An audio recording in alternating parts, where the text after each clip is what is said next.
Um, Harsh, I think we can start the answer.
जनता का आह्वान किया, वर्षों जकड़ी बेड़ियों को अब तो तोड़ो। क्रांति की मशाल जला गांधी बोले, अंग्रेजों भारत छोड़ो। बहुत सहा गुलामी को अब ना सहेंगे, आजादी की बात रही वो लेके रहेंगे।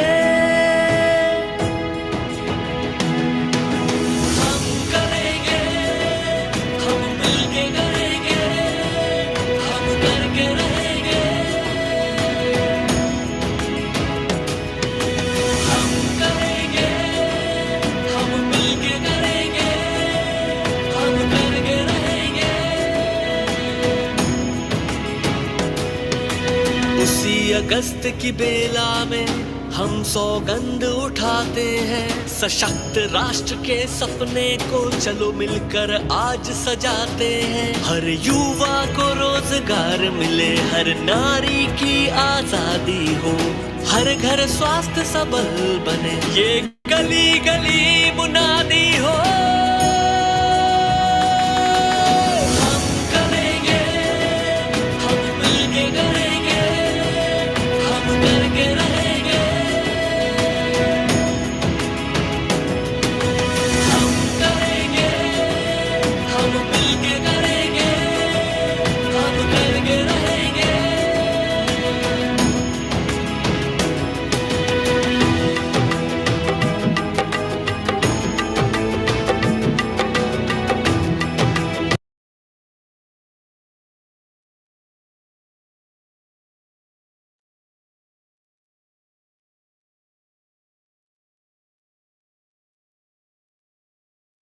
I'm audible and visible, right? You are audible, Shruti. Thank you. Dear listeners, this is Shruti, and I welcome you all for this very exciting conversation on exploring a transdisciplinary approach to public policy implementation. We start this conversation with the premise that service delivery of public goods in India is critical for the well being of the poor. Despite dedicated efforts made by our young democracy in formulating and implementing pro-poor welfare schemes, multidimensional challenges like paucity of resources, diverse context, and lack of accountability and monitoring mechanisms clog the channels of service delivery. To tackle these implementation challenges, public policy practice must borrow from academia. Academics consisting of qualitative and quantitative research methods and conceptual frameworks inform policy practice to specific and general historical, ecological, political, and administrative context in which it is implemented. This leads to contextualized solutions to the immediate and perennial problems of implementation mentioned above. But pressed with deadlines, do achieving but pressed with deadlines for achieving implementation targets, do practitioners have the bandwidth to borrow from academia, or does academia have the reach to influence public policy practice? To explore these questions, we have with us Soledad Artes Philemon. Sole is an assistant professor of political science at Stanford School of Humanities and Sciences. Sole's research addresses questions such as what are the political consequences of development and development policies, particularly for women's political behavior? How are minorities, specifically women, democratically represented, and where do inequalities in political engagement persist? And how are voter demands translated in policy and governance? In answering these questions, she relies on mixed methods, including field experiments, survey, and in-depth qualitative fieldwork. Sole also runs a research lab with the goal of pertaining to develop leadership learnings and what works for inclusion and development, called Inclusive Democracy and Development Lab. We also have with us Professor Avanish Kumar, who is the Dean of School of Public Policy and Governance at Management Development Institute. Professor Avanish explores questions at the intersection of policies and practices that promote sustainability, inclusion, and participation in organization and society. Professor Kumar's work revolves around mainstreaming the marginalized through citizen-centric governance, sustainable models of rural livelihood, social entrepreneurship, and designing corporate social responsible practices to promote sustainable partnerships between company and community for long-term solutions. We have Vikram Srinivas as moderator. Vikram is from Bangalore and holds a master's in public administration in international development from Harvard University. He has completed his BTech in electrical engineering from IIT Madras. He's currently living in Delhi and works as a communication professional with the Indian National Congress. He's particularly interested in ways to build social and economic systems which enable people to flourish. Earlier, he has worked with the Accountability Initiative at the Center for Policy Research, New Delhi, and the Boston Consulting Group in Washington, D.C., and unsuccessfully tried, as he calls it, the civil service exam. He's currently trying to read more books in Indian language. Last but not the least, we also have Anish with us, who is part of the lead team at Transform Rural India. He's a development practitioner. Without further ado, I invite Vikram to start the conversation.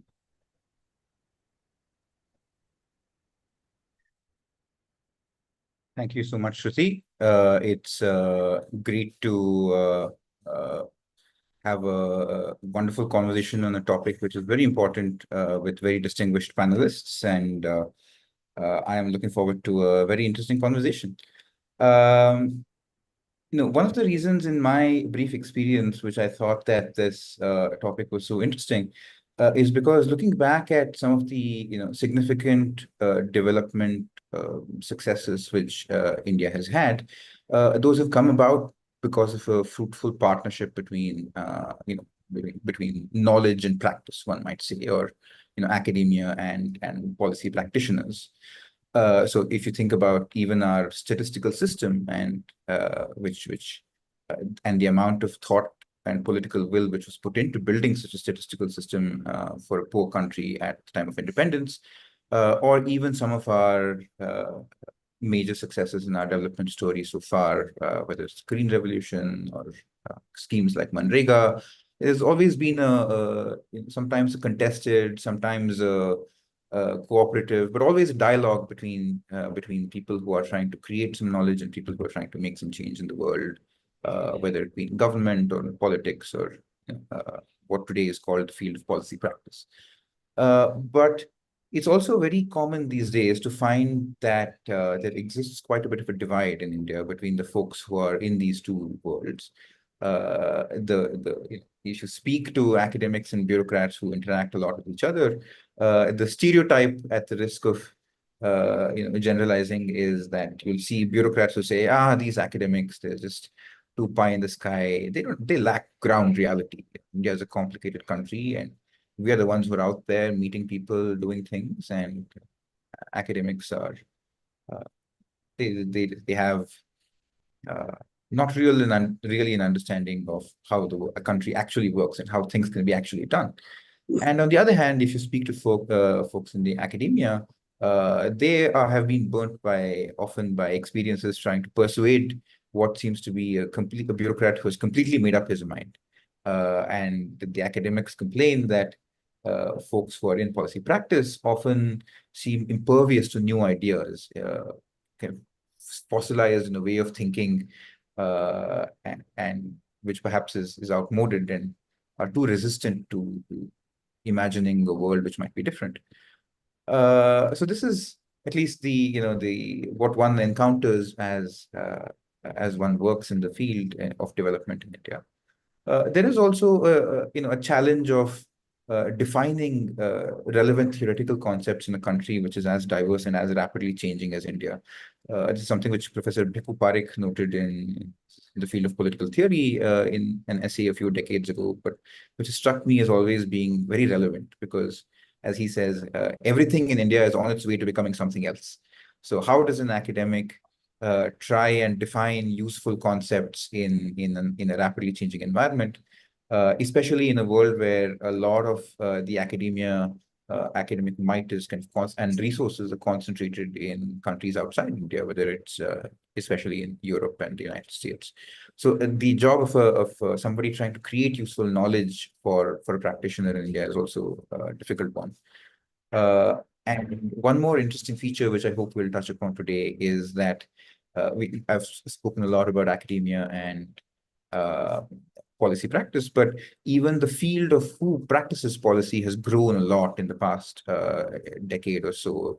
One has management consulting companies, which are increasingly advising governments on all sorts of issues. One has development organizations, which are taking a much more key role in working with governments and trying to shape policy.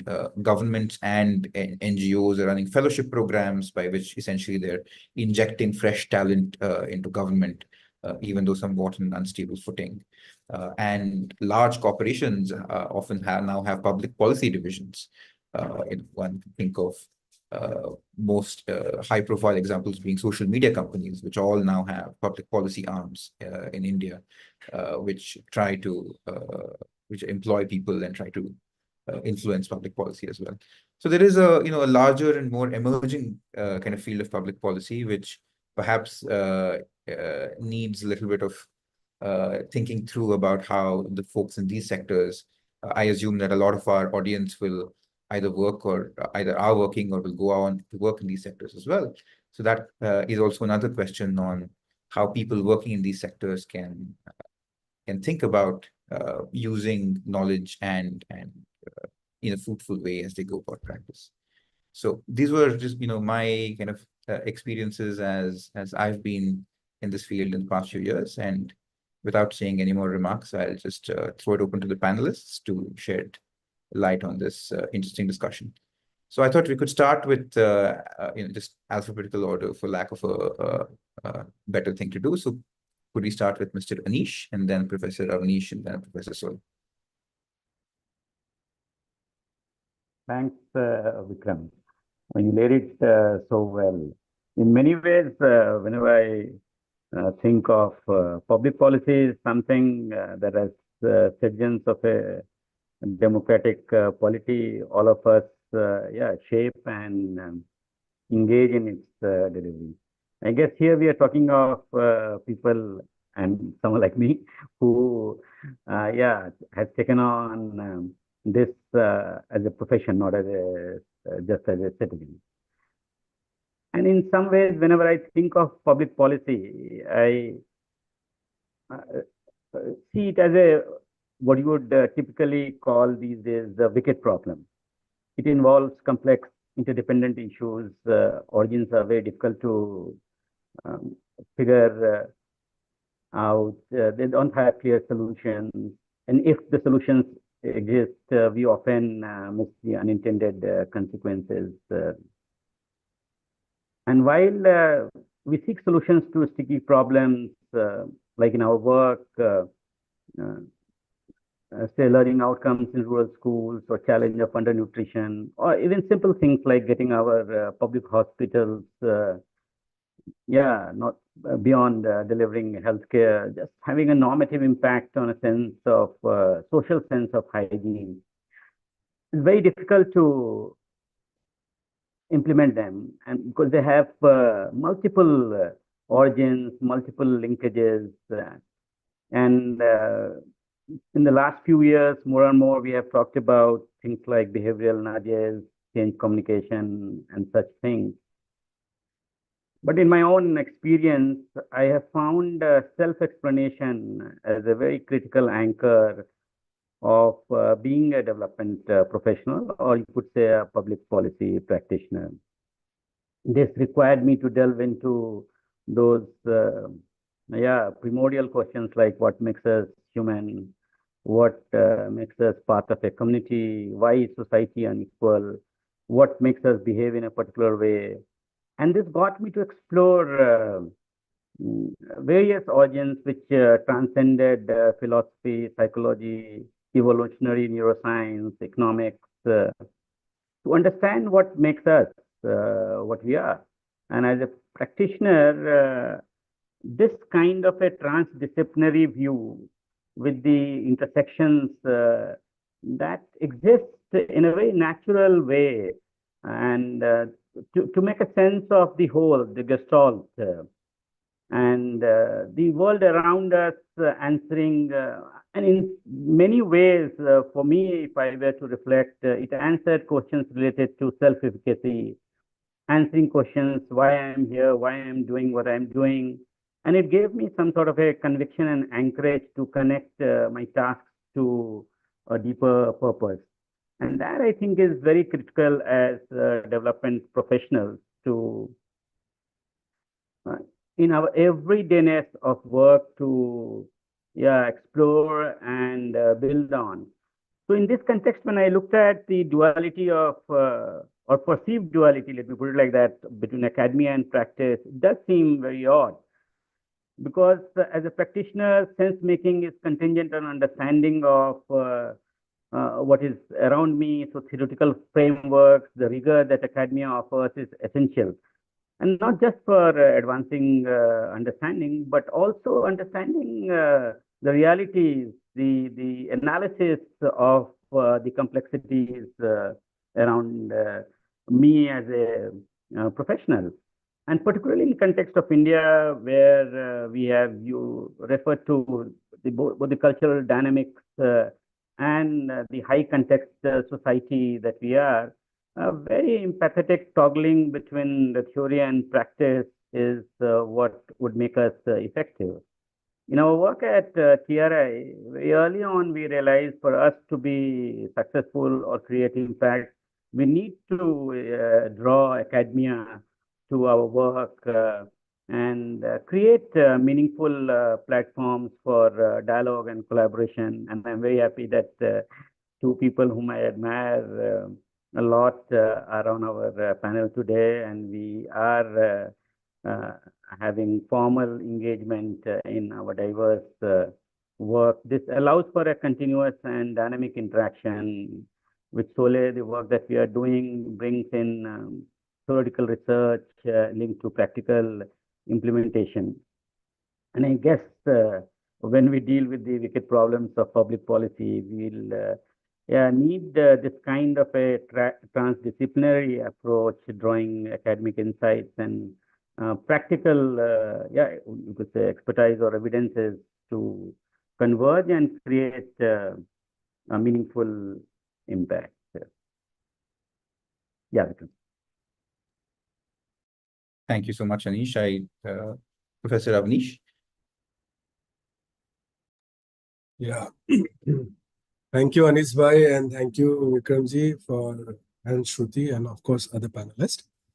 It's my pride to be here. Very quickly, I think many things are already said, but few things which I would like to add upon. Let's say make it simplistic for which I see young, maybe interested policy and development practitioners who might be listening to us. Technically speaking, it's very important to simplify the semantics in public policy. What I believe is that there is so much of inconsistency of interpretation, and this ambiguity is infused largely by academicians because it also elevates their position. So if I make it very simple for today's discussion, that what I have understood about public policy in a very simplistic term, public policy is a purposive statement which is expected that all the actors will align with. Now, taking into this consideration, now why the policy has a challenge. Now, policy, public policy I'm talking about, not policy per se. Largely, if you see, when it comes to state, it has two very, what Anis Bhai was talking about, wicked problem. I think the wicked problem in policy design are twofold. One is about the risk appetite of the government to mitigate the resource scarcity with the rising demand. And I'll give you one example for many audience who is here.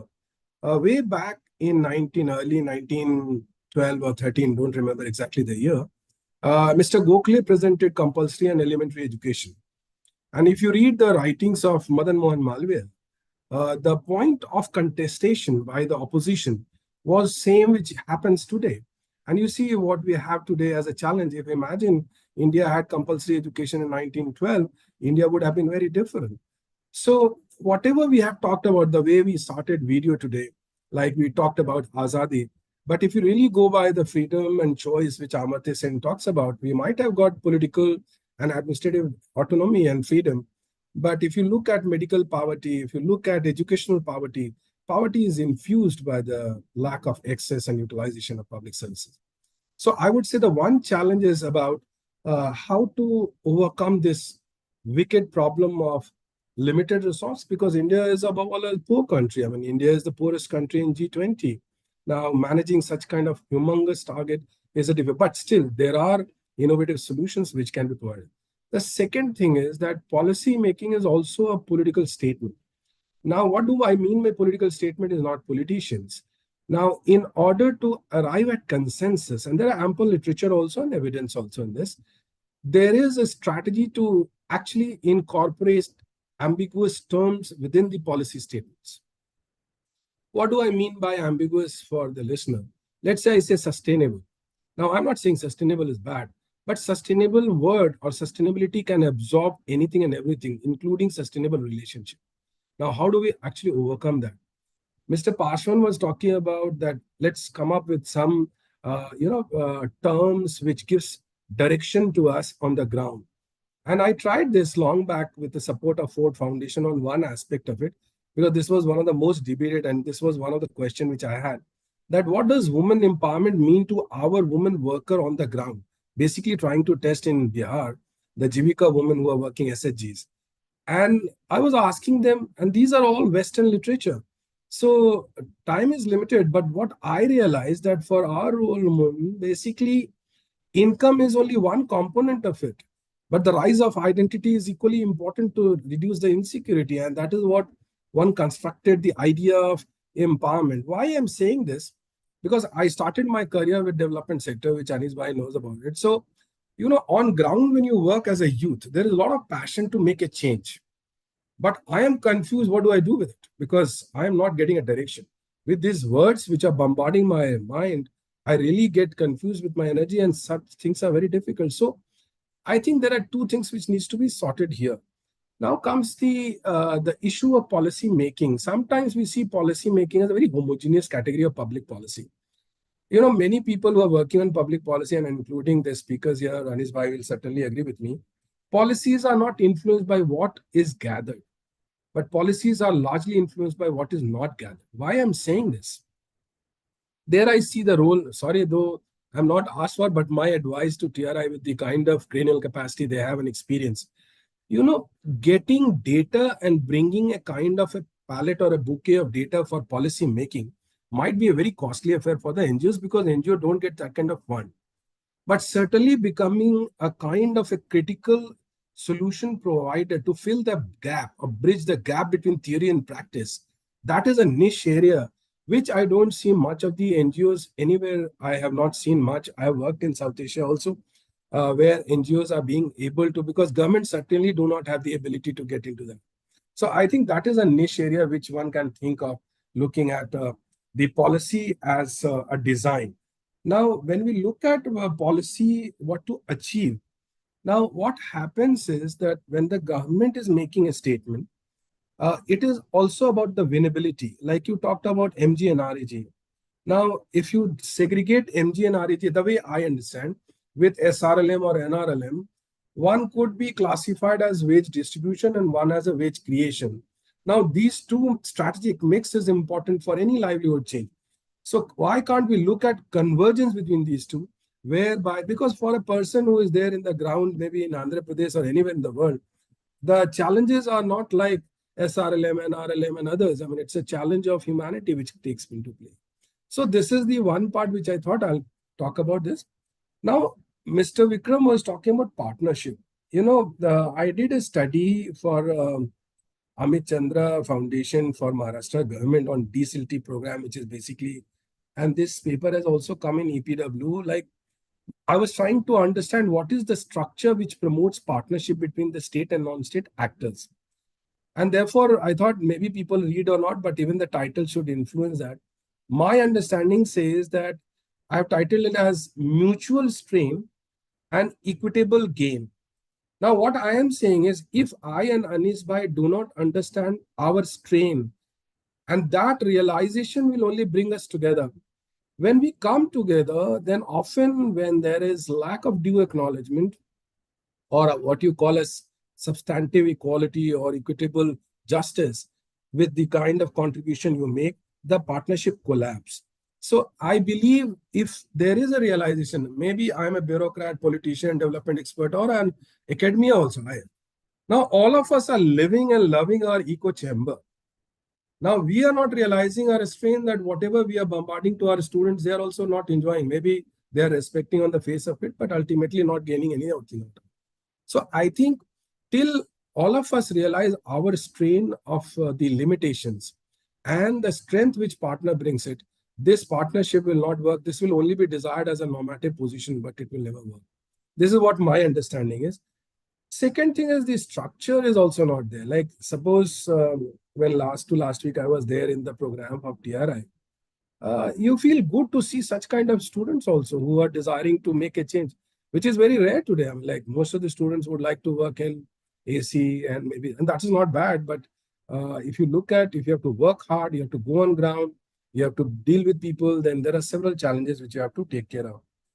Now, when I look at NGOs, because nothing against NGOs, but what I look at NGOs, the one thing which I see as a challenge, if I were a bureaucrat or if I were a decision maker, now NGOs are such a heterogeneous community, because I see many NGOs who do good work, but they cannot write.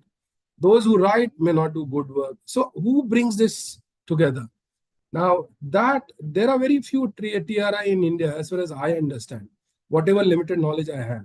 Now, this disjoint between this heterogeneous group, maybe with the same objective, is itself a problem. And certainly we are not Europe, France, or maybe Germany and America, where a bureaucrat can come to from Sciences Po and then go for 2 years education, come back. This system in India, though we have started with internship. So I think this is one of the structural problem of not having a kind of. My thinking is that whatever I would, and then I'll stop. If there is a question, then I can take it further.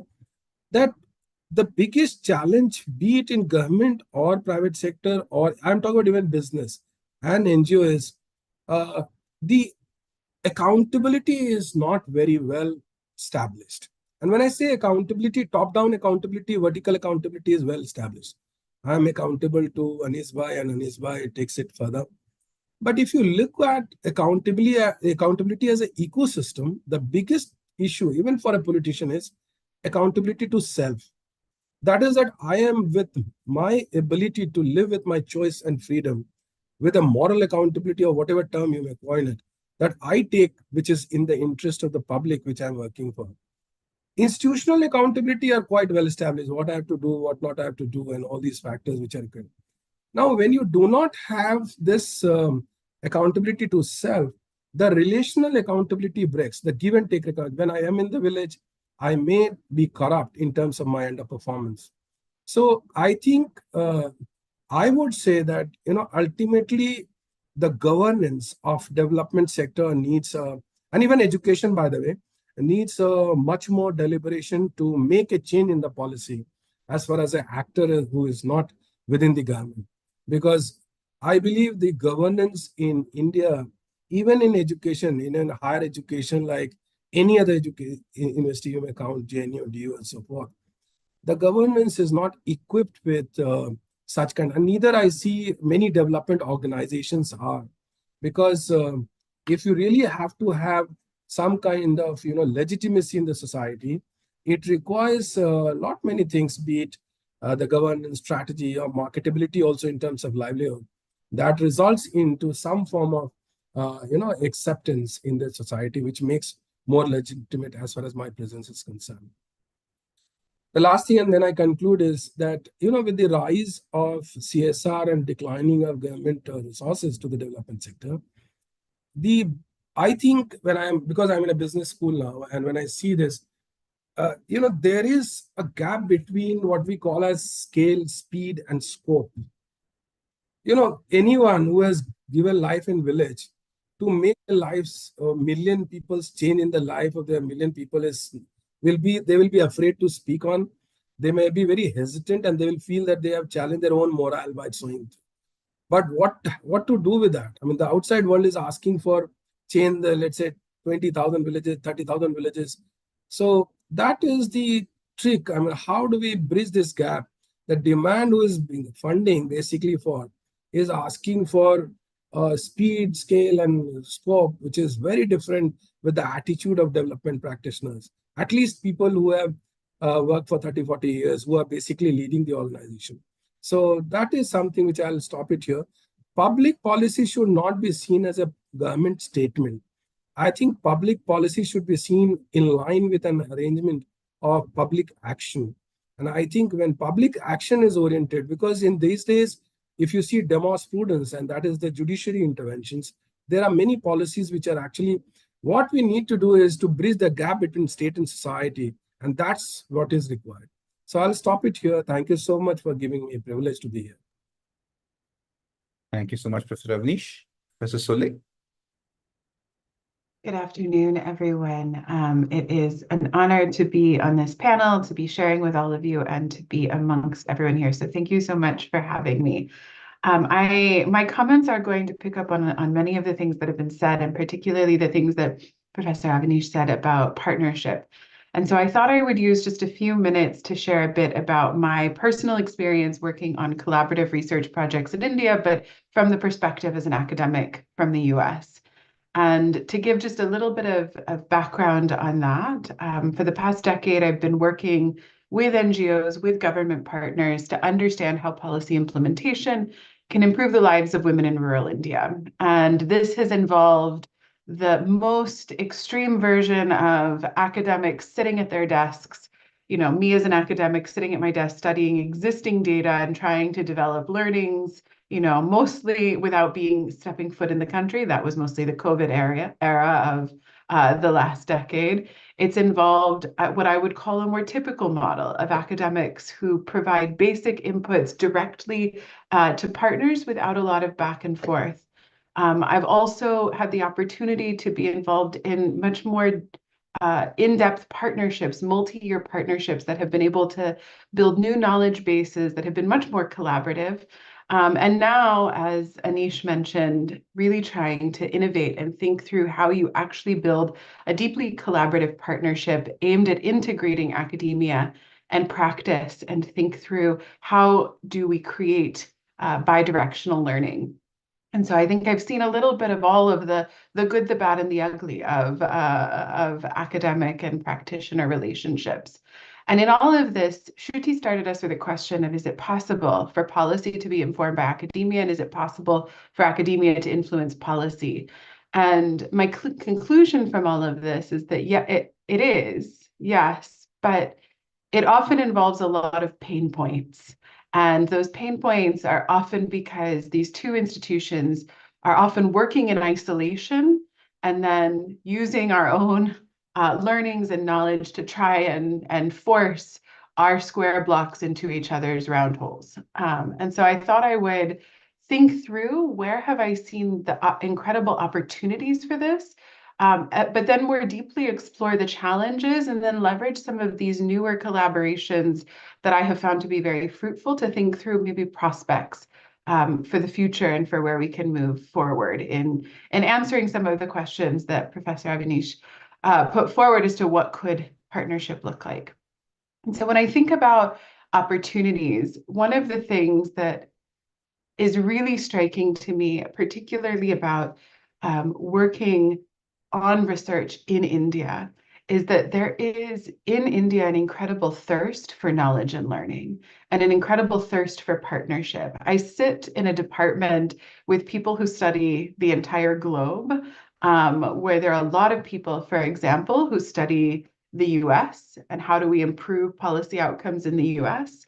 What I can tell you is that the number of collaborations that involve partnerships for those who study, for example, the US and Europe, are close to zero. Most of the learning about the global north is what we would think of as the typical academic approach, where academics sit at their desk and learn and then share outward. And when I think about the community of scholars and practitioners that I engage with in the study of policy implementation in India, it's a fundamentally different approach, where there is a thirst for engagement, a thirst for this bidirectionality. And so I actually think that this is, we've spent a lot of time thinking about the pain points, and we'll continue to explore these. But I actually think that the topic of this panel around how you create transdisciplinary partnerships, I think this is where India has a unique opportunity to inform the rest of the world on how to do this effectively, because I think we see more examples of that kind of effective partnership in this context than we do elsewhere. I also think that, as has been raised, there are a lot of challenges in thinking through how you navigate complex and rapidly changing environments, but this opens up a lot of opportunities for open questions and for new and innovative policy that opens up space for learning. And given that India is a regularly changing landscape, that actually allows, at least from the academic's perspective, a huge set of opportunities to come in and learn about how things change and how things work. And so I think that this is a space where I really hope we can make traction on the questions of the panel. But maybe what is more sort of pressing is thinking about the challenges and how we navigate those. And so there's numerous challenges, many of which have been raised, but a few that I wanted to elevate. One of the things that has come up is that timelines are often at odds with each other. Academic research takes a long time to get to learnings, but practice requires rapid implementation and responsiveness to the on-the-ground needs. At the end of the day, we are talking about engaging with real people whose lives, have immediate needs, and academics don't necessarily move at paces that are relevant for that or as optimal. I think another challenge is that research often requires, or at least requests, simplicity. How do we understand how do we get to the core of things? How can we simplify and make parsimonious models? And yet successful practice often requires complex interventions. How do we recognize that the challenges on the ground are complex? They require interventions at multiple different points. And so if you have this need for complexity and yet a demand for simplicity, that can create an incompatibility. And then more generally, what I think this speaks to is that incentives are often misaligned, where we're not even talking about the differences in incentives between the practitioner and the academic. And so I wanted to explore these incentives more explicitly and think through where those misalignments might be, but also that where we can then think about how you align those incentives. I have an economics background and training. And so much when we think about the answer to the question of what is effective policy, it's often how do you align the incentives, of the policymakers with the citizens themselves. And I think some of that learning can help us in how you align the incentives of the academic with the practitioner as well. And so to me, where I'll go ahead and give my conclusion in all of this, but then explore these misalignments very briefly. My conclusion is that true co-creation between practice and academia is what's critical to understand and be able to have dialogue around incentives, but also to understand, to learn optimally. And that means that knowledge should not just flow from academia to practice, but should be bi-directional. But this requires a few things. The first thing it requires is finding projects and collaborations that are incentive compatible from both perspectives. And so a few misalignments that I see regularly and engage with myself. So when we think about the incentives of a practitioner are often to carry forward fundable and scalable policies that will have an impact. Whereas the fundamental incentives of academics are to get publications out. Now, both of those are with the aim of how do we, make improvements on social problems, but the mechanism to doing that is very different.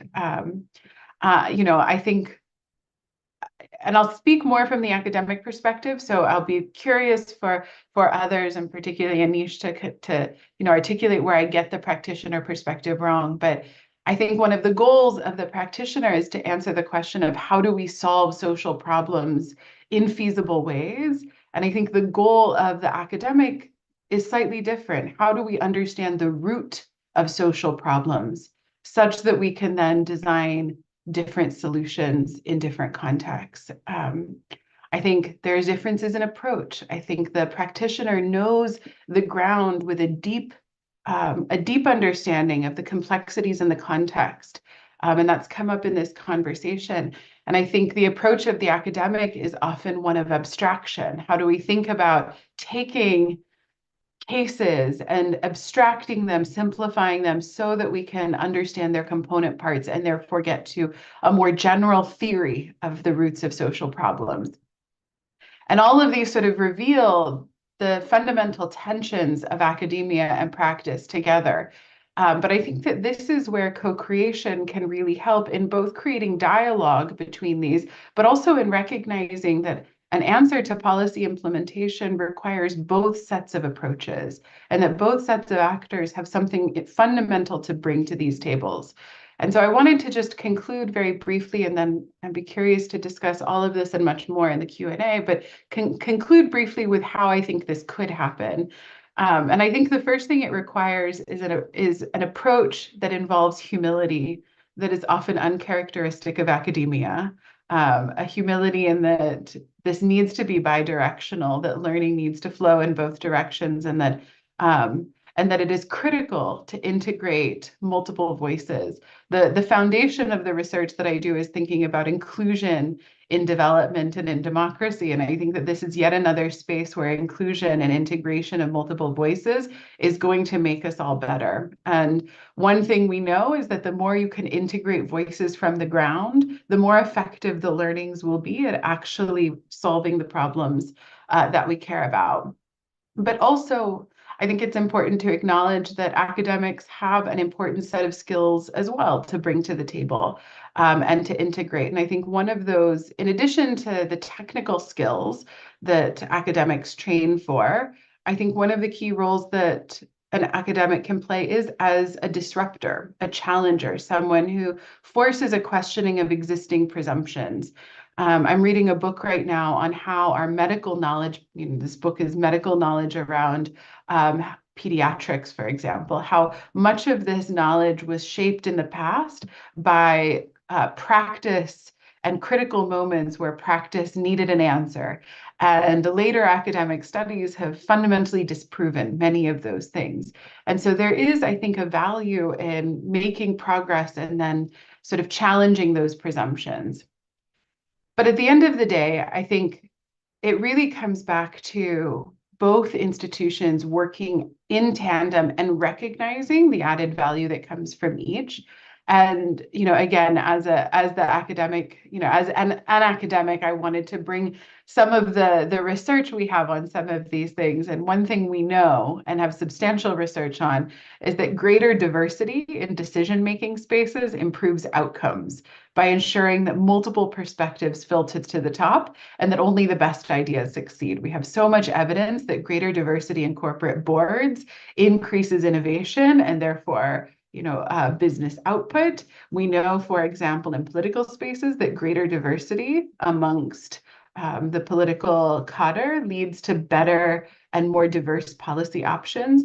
And I think that this is fundamentally true of the academic practitioner partnership, that having the diverse set of voices at the table that come from this, instead of trying to force everyone to have the same incentives, allowing everyone to bring their different perspectives and incentives, but then hash those out in conversation and dialogue, seems to be the biggest opportunity emerging for this kind of partnership through true co-creation and to elevate the voice of both. Now, I'm not going to say that this is an easy thing to accomplish. It's something that, I think that we're still developing lots of models for, and I think there are lots of models to turn to in this, but that I think is where it would be interesting to dialogue and learn is how do you ensure that we actually have these dialogues, not just at a high level like we're having now, but integrated and fundamental as every component of research and practice.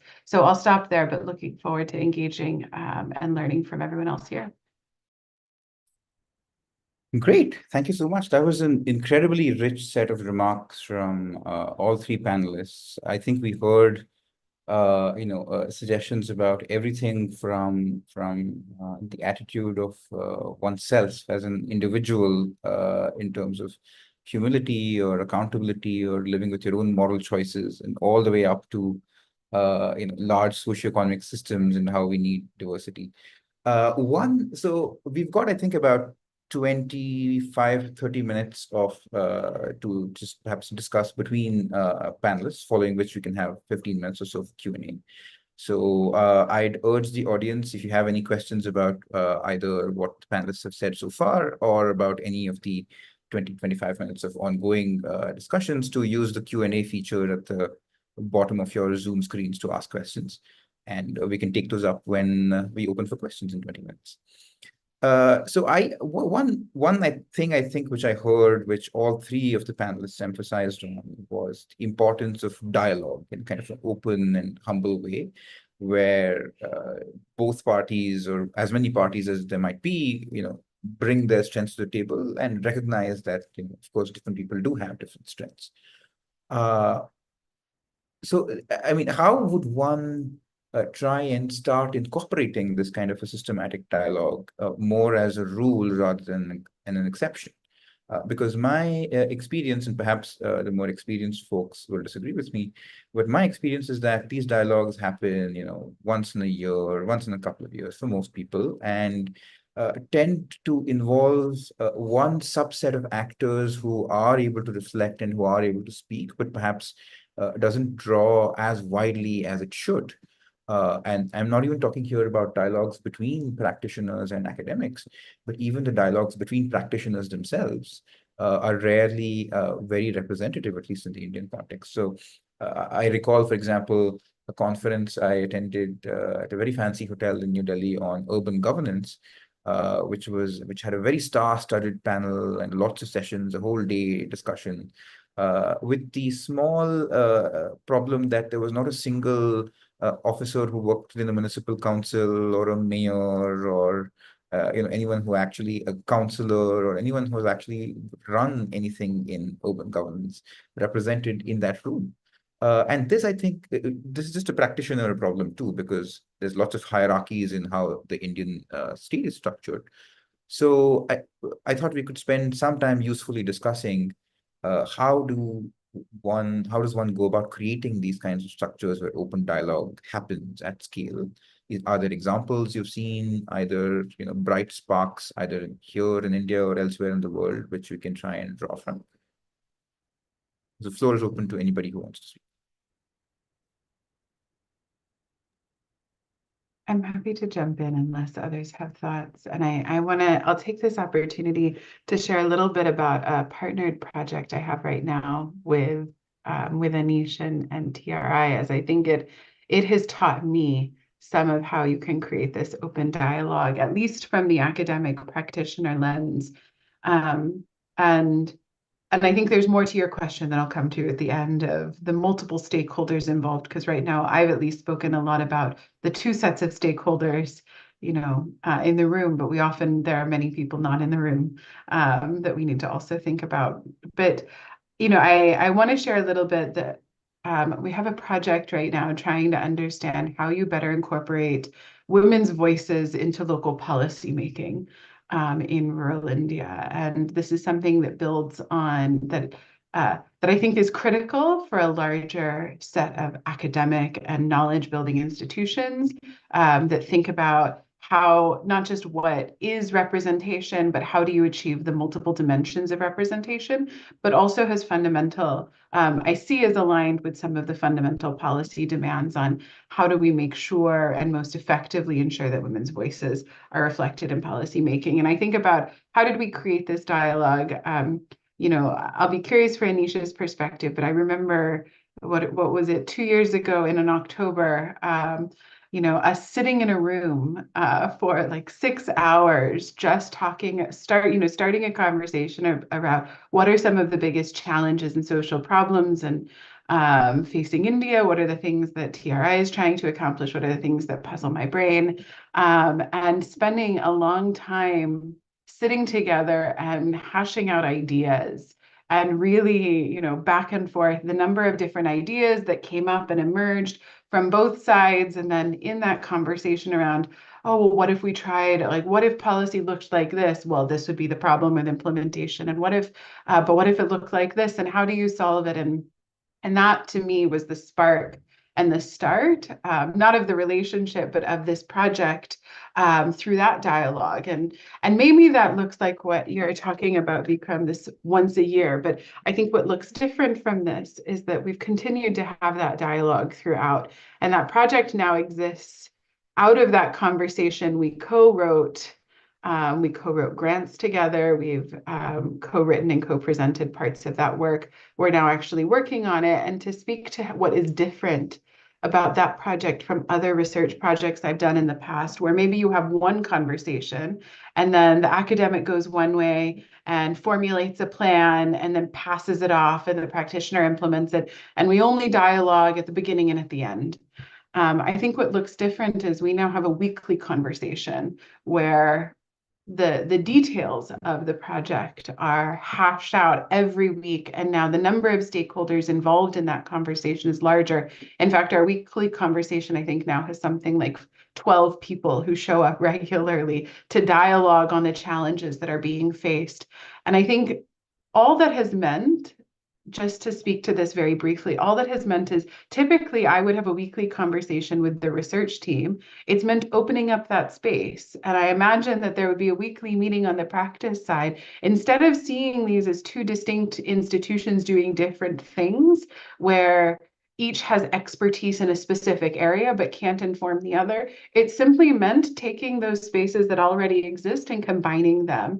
And the amount of knowledge that has flown between the two, I think this project is going to be one of the most effective that I've seen, because the dialogue is happening in regular space.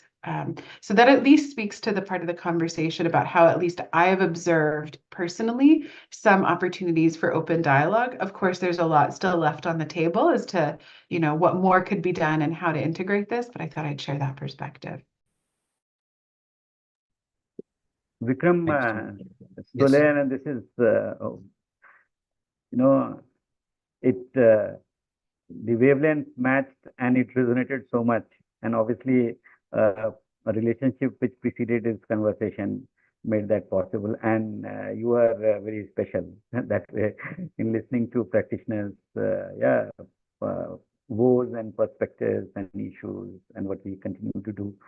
So you helped us succeed there. I am reminded of a very interesting work, Vikram, that even today is the richest set of academia practice work around cooperatives. Tushar had initiated at IRMA. It was a long study, and it was a longitudinal, I think about 6 years, where he used the faculty and students going for their industrial training. And I think some of the programs that we now have, which are more applied in nature, like business management, which have these spaces. But if we build it in a longitudinal manner, a lot of structured response can happen. At TRI, we have been exploring it with few universities. We haven't been very successful, but doing these was the points that both Avinash and Sole said, and the challenge of misaligned incentives, the challenge of time horizons, the challenge of relational autonomy, absence of relational autonomy. We'll have to figure out spaces that do that. The second I'm reminded of, I was interacting, I don't see that much in India. Maybe the Project Unnati that this government had started, maybe it was like that. I'm reminded of experience at the Central American University in Nicaragua. They have a very large development project anchored by NITLAPN. It's just like a development NGO, and which has it has a very large microfinance program, micro enterprise development program. And there is a very structured learning built in. We did borrow that in our university education, be it in agriculture or in other disciplines. But we haven't, I don't know, other than Tushar's work, which informed practitioners like us, even today continues to inform practitioners like us, but maybe we can explore some of that. Thanks, Professor Avnish. I think you're on mute, sir. Yeah, I'm so sorry. I think a lot of has been already shared on dialogue.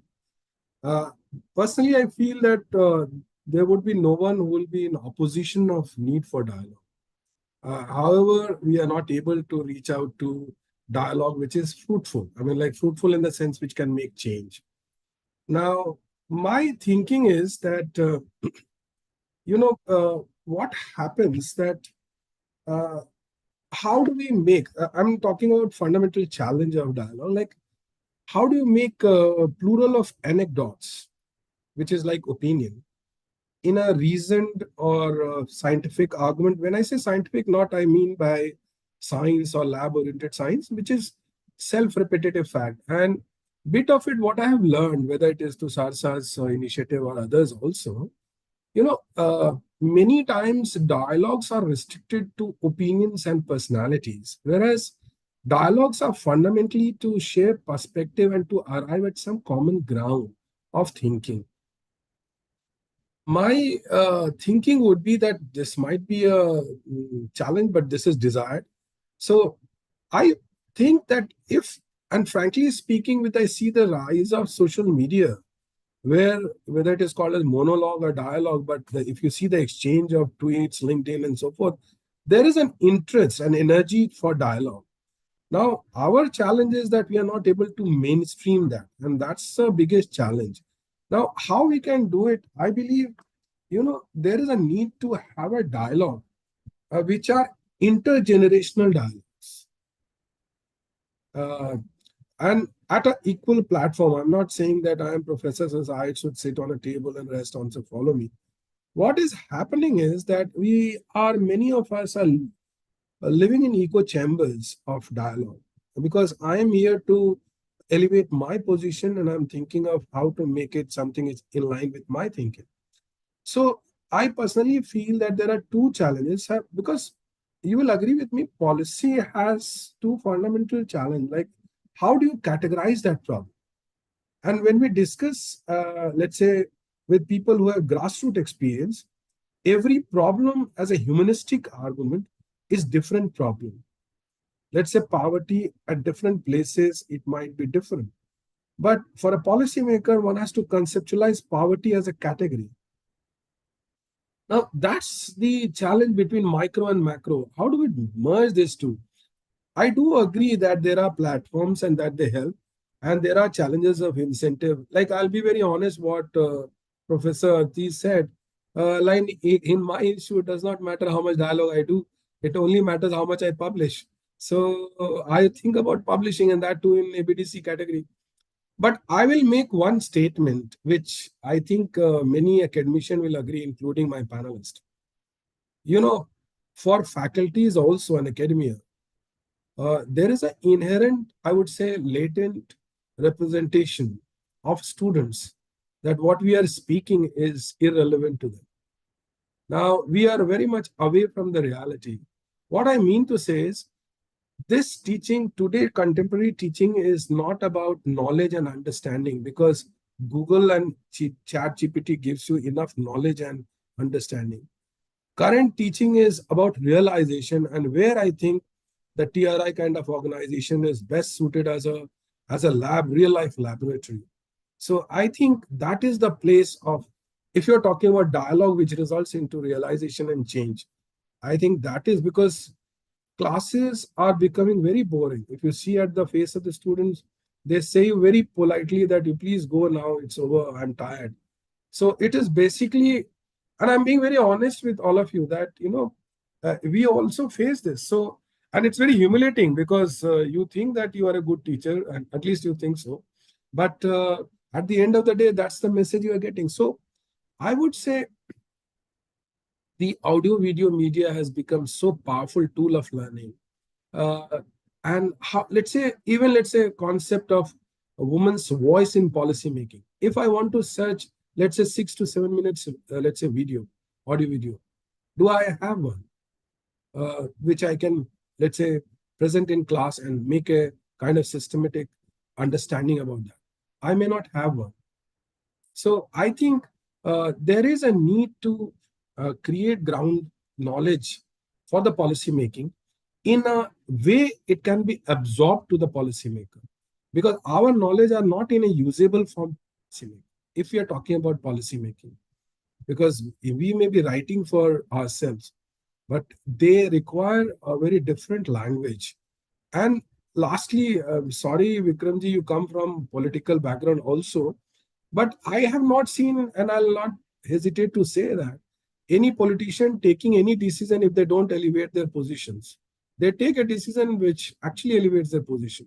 So are we making knowledge which elevates their position? Academia may be not thinking about political win, but they have to think of it. Then only there will be a policy change. I'll stop it here. If there are other questions, then I'll take it. Thanks. Also a wonderful response. Just diving into this the bit on dialogue a little bit further. Professor Avnish, I think you were hinting at in your call to make dialogue fruitful is well taken, and And I'm sure we can all recall dialogue which has felt a little boring or purposeless, whether in an academic setting or even in a conference or any other kind of a collaborative environment. But circling back to something which Professor Sole was talking about, often it is that the incentives are misaligned. So even if you say, as academics, let us, we think we have done something useful in a somewhat collaborative way. Let's try and now expose it to a larger audience. And I don't know, maybe you hold a conference, maybe you do make a 5 or 6 minute video, like Professor Avni suggested, and then you try to get in, an audience of, let's say, a few bureaucrats, a couple of politicians, some media folks, a bunch of practitioners. But how do we make that dialogue fruitful if everyone's incentives are misaligned? And one element in what I think emerged in Professor Anish said was that even the knowledge which you're trying to create ought to be useful for the interests of the different people over there. But similarly, I would guess that even the actions of the other stakeholders, whether it's a bureaucrat or a politician, even that has to be compatible with academic interests, right? It can't be that I publish research and then it is just taken and it disappears without people ever finding out what happened to it. So how does one, if the fundamental problem is trying to make that dialogue fruitful, and one of the roadblocks is the incentives, because if my incentives don't match, why would I talk? So how do we break this kind of chicken and egg problem where I can't create a common understanding unless we talk, and I don't talk because right now there's no, our incentives are all different. So how does one go about challenging this situation? Can I attempt this? Yes, with Professor.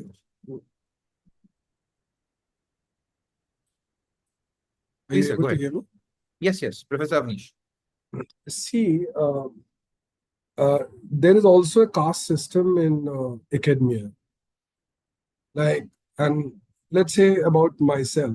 Now, I'm not going to get any promotion. I'm already a professor. Now, when you are assistant and associate, the drive for publication, because it's also accumulation of papers. It's not merely about how much you make a change and so forth. If you see the history of academia, most of the authors and maybe people whom we quote from their books. And there used to be a time when this gestational period of books may come in 20 years, 30 years of their work, 40 years of their work. Now it comes in, let's say, 2 years, 1 year, even 6 months and 3 months also, because writing a book also gives you an incentive. What I'm trying to say is, maybe for assistant and associate level professor, the development sector provides a very good lab to collaborate and maybe also write a scientific paper and also convert it to a policy paper or white paper, which I think. Whereas for a professor who has become once a professor, then there is always a desire to contribute because one has achieved certain kind of salaries and also positions. And there is no further promotion which may actually require certain. Of course, there is a need for publication, but you need more of some kind of incentive. I would say purposive incentives in terms of contributing to make change. So I think it is not that professors are not looking for good knowledge hubs or source of knowledge. They are looking for it. Maybe this gap can be bridged. I also feel that there are very few development sector who has ability to bridge that. So it's a very niche area. So if there are organizations like TRI, I think that is the ability when one can bridge gap for, because doing research in India, and I'm being, my two brothers, like one who's already settled in US, their research funding is not like what we have. We have to plan our output before we get the funding. We have to plan our transport, travel, everything which is calculated. So in this meager opportunity of resource funding, it's largely a matter of resource investment and resource efficiency, which you get in Indian academia. So why not, there is already a demonstrated experience which can be utilized in collaboration with young development experts working on ground. And both of them come together and they articulate paper. In fact, if you see any good paper, there is a realism in it. because any abstract paper only can make a very pure science argument. But when it comes to development sector and policy making, which is more anthropocentric than anything else, this requires realism. So that is a good area where we can converge, and that can be a very good dividend for both the sectors. I'll pick up Avinash sir on this. You see, the way we have structured TRI, one of our practice verticals is actually called a lab, which we call Community Action Lab. So now I get from both Sole and you, we need to offer this as a place for both academia and research partnership, and the points that you highlighted. So it is a challenge on our part also to articulate exciting, real, issues for academia to be interested or research scholars to be interested in it. So I will pick it up as a very important element for our work on community action labs. So thank you very much. So there is a very concrete thing that I take from this conversation today. And if I can build on this, I wanted to actually pick up on the first point that Avnish made, which is about the stages, how incentives change across the professional life cycle. And I wanted to push even further and encourage practitioner organizations to work with students, particularly PhD students, who where I actually think the incentives are closer aligned. They have very few years to get things out, so their time horizons are much shorter. And I think about my own career, which still is nascent, and has I still exist under some of these incentives, but where I owe my career to the organizations that worked with me when I was a student. I wouldn't have gotten the job I have. I wouldn't have the opportunities I have to continue to build this work had those opportunities not been made for me. And so I think I want to elevate that suggestion, but I also want to highlight that in a world as an academic where publication is the only real incentive we have, I think that also reveals the power of the practitioner, that practitioners hold a huge amount of authority in enabling that, in being, we can't publish if we have nothing to study or no opportunities. And so, Anish and others, when thinking about this, I think it's important for the terms of those partnerships to be set out from the beginning and to be, not just where the academic says, here's what I want to do, let's make it happen, but where there is an articulation of what is valuable and what is required on the side of the practitioner. And that can be, where I've seen incentives start to meet, for example, is when an academic says, okay, I need to do this big study, it's going to take 3 years. That's a long time. Here's what here's what it's going to look like. Here's the outputs. But because I recognize that knowledge needs to be generated faster, every 3 months, I will provide a new policy brief or report or more rapid piece of learning that can be more responsive to the needs on the ground. I think there are ways to find that, those compatibilities more.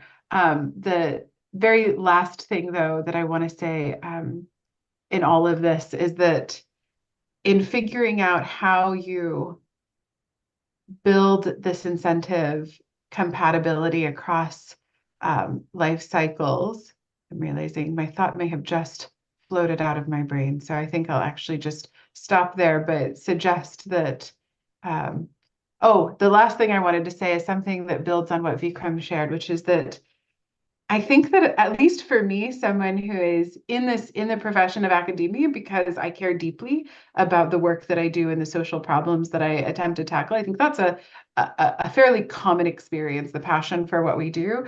One of the biggest fears we have is that we're speaking into the ether, that the work that we're doing has no impact on the world. And I think that that's something that building these deep partnerships, again, is something where our incentives are aligned. It means that your work has an impact. I think co-creation isn't just co-creation of research, but co-creation of advocacy. And so providing spaces to elevate academics, because often practitioners have more access to those spaces.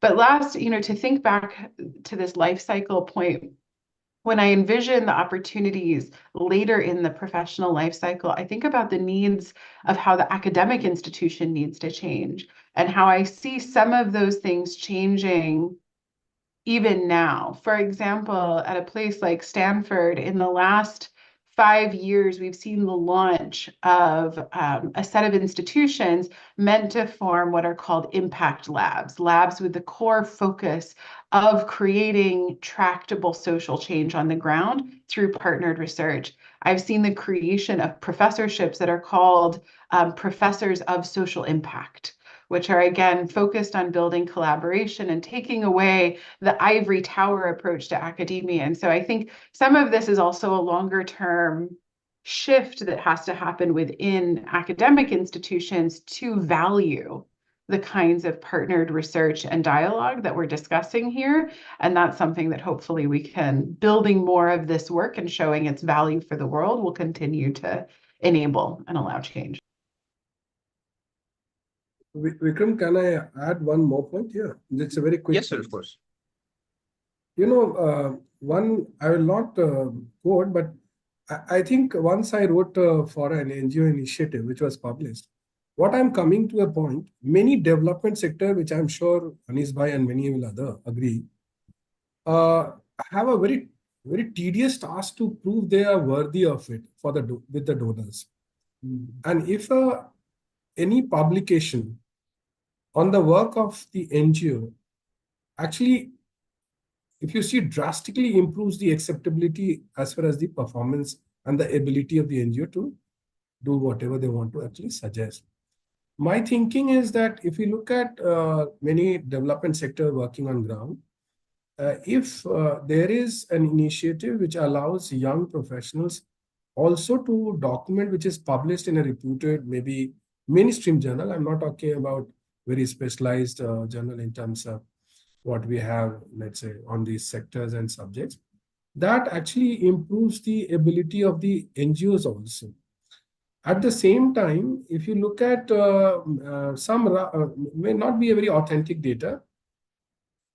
Once I was there and I was told that in last 10 years, there are approximately 45,500 PhDs in social science in India in 1 decade. Now, if you see this research scholars, they may be very happy if there is a platform which provides them to go and study, if there is some mapping done.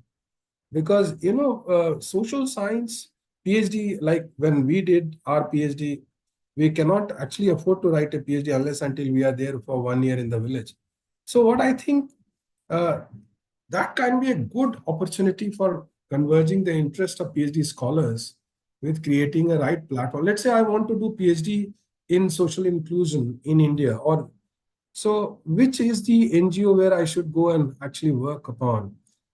Because finding a problem will not alleviate any kind of my respect.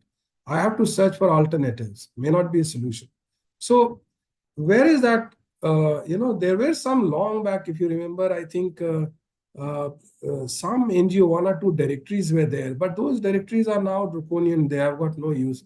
So something can be done which can bring contemporary topical knowledge, whether it is an experiment also, and converge these two. Excellent idea, sir. We'll Very interesting suggestion. we'll work on this. All right, as we're getting close to time, let's start with our Q&As, of which we have 2 at the moment. The first one from Lavina asks, what do we mean by incentives when we talk about practitioners? We've talked a lot about academic incentives. What could practitioner incentives look like? And I'll just add, using my moderator privileges, this kind of sub point here, especially thinking about practitioners who might be in, in honestly where the money is today, in consulting companies, perhaps in donor-funded development organizations, perhaps in large public policy wings of big corporations, or perhaps sustainability positions in corporations which are becoming more common. So perhaps a lot of our audience will find themselves at some point in these positions as well. So how does one think about incentives for these practitioners, and how one can still be a public policy professional when you have these incentives?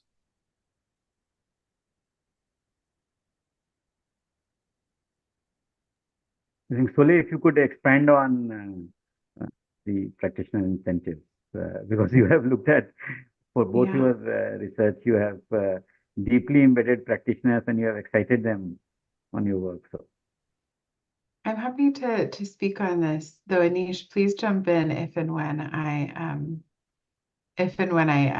get some of this wrong. But I think it's important to get to the core of it, because most of the people working in this space, whatever field you're in, whether you're working from academia, whether you're working from practice, whether you're working from one of the kinds of consultancies that you mentioned, Vikram, everyone is passionate about solving the social problem.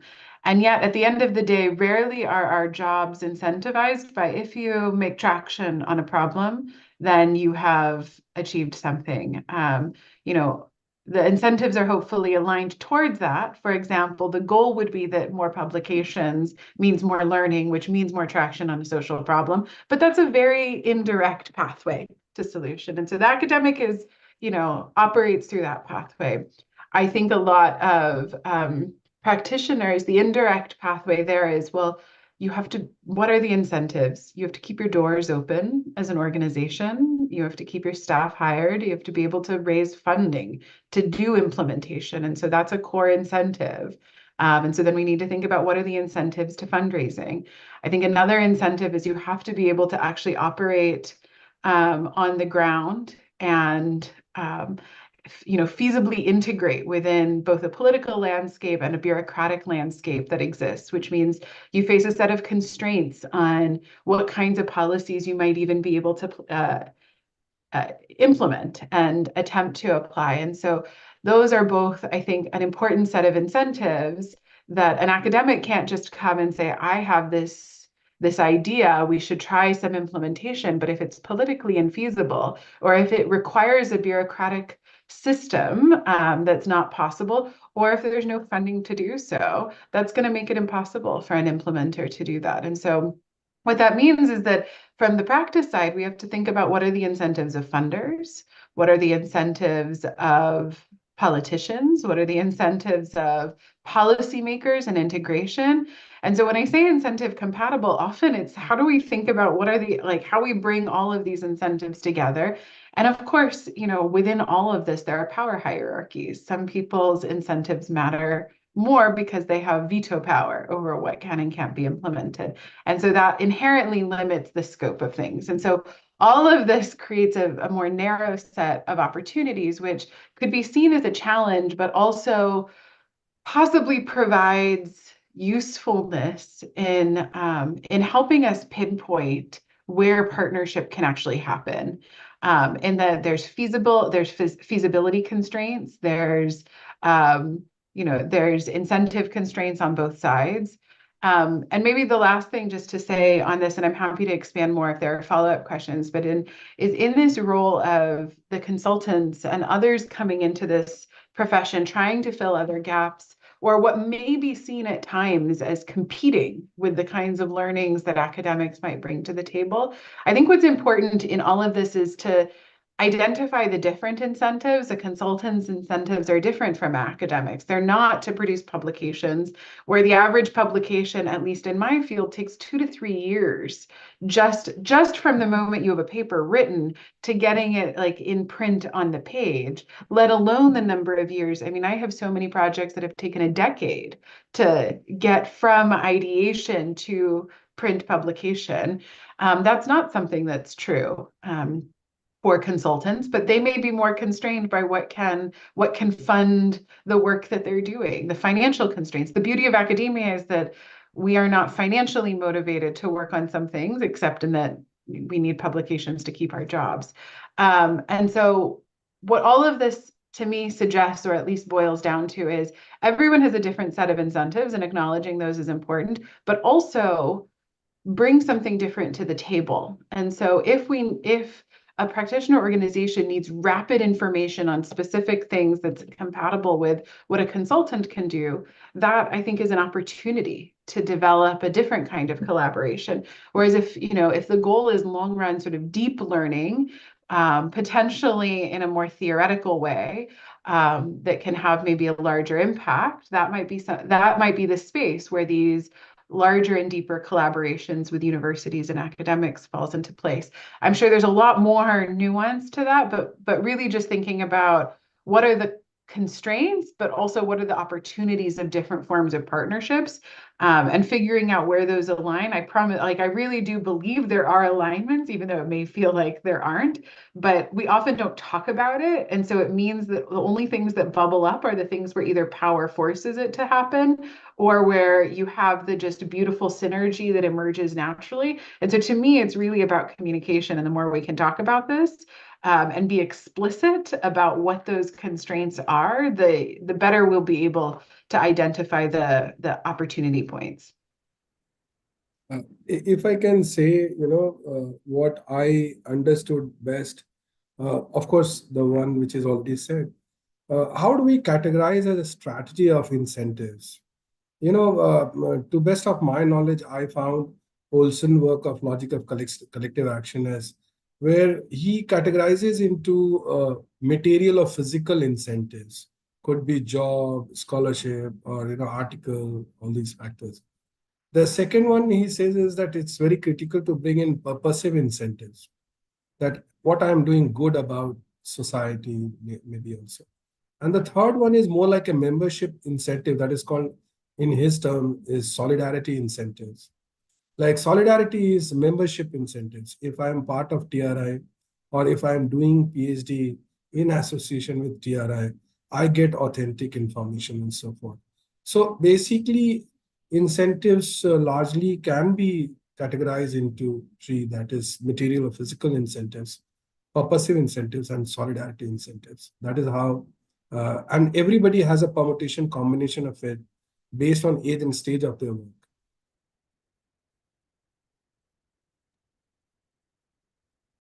Those are both super interesting.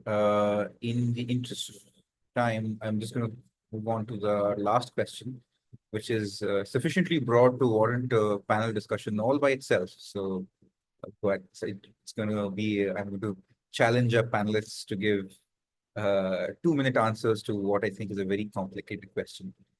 An anonymous attendee asks, how can policies be effectively implemented in a system which doesn't have enough capacity to handle the complexities on the ground? It's a little outside the scope of this discussion, but I think very relevant since we've been talking about many of the themes and national question emerges.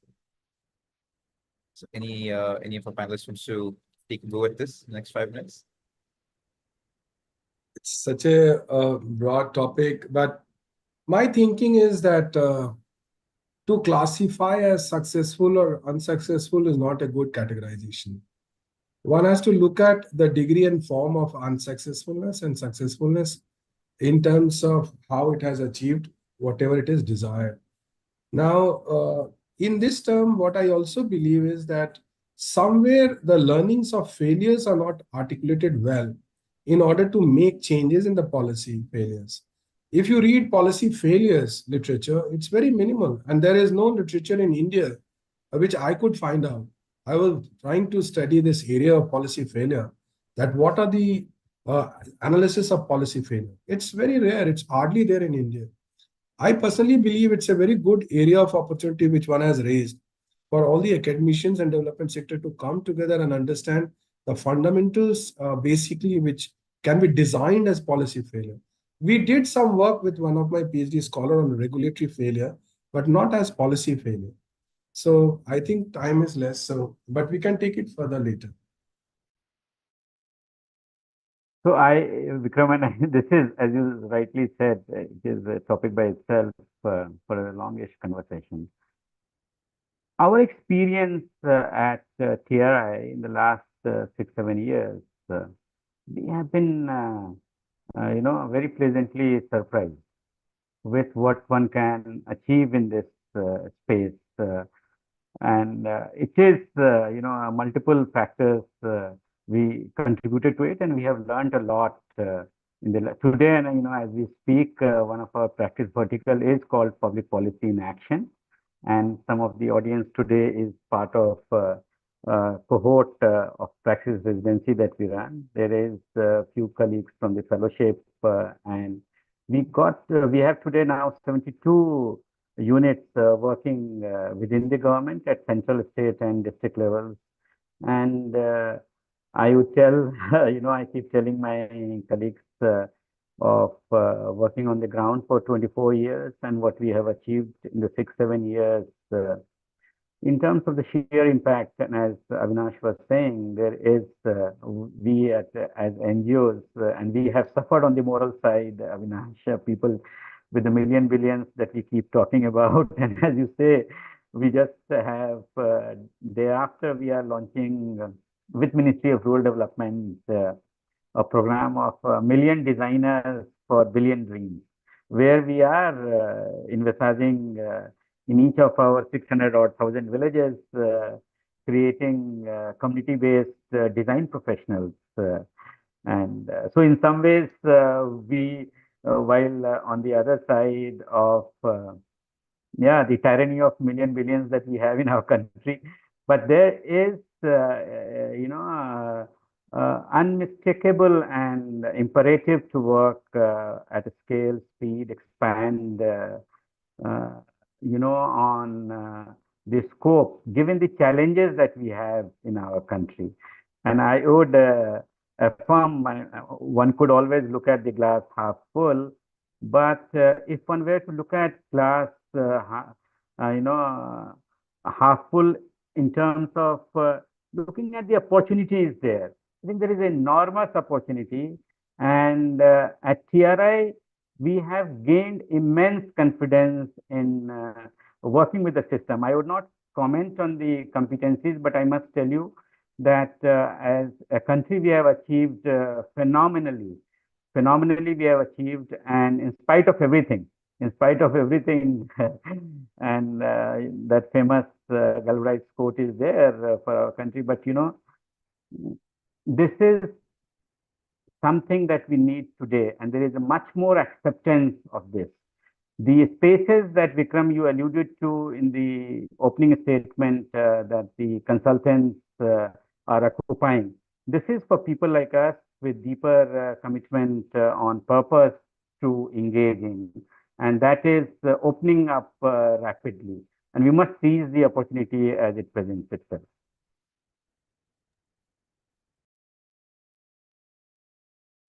All right, that was a very, very enriching discussion overall.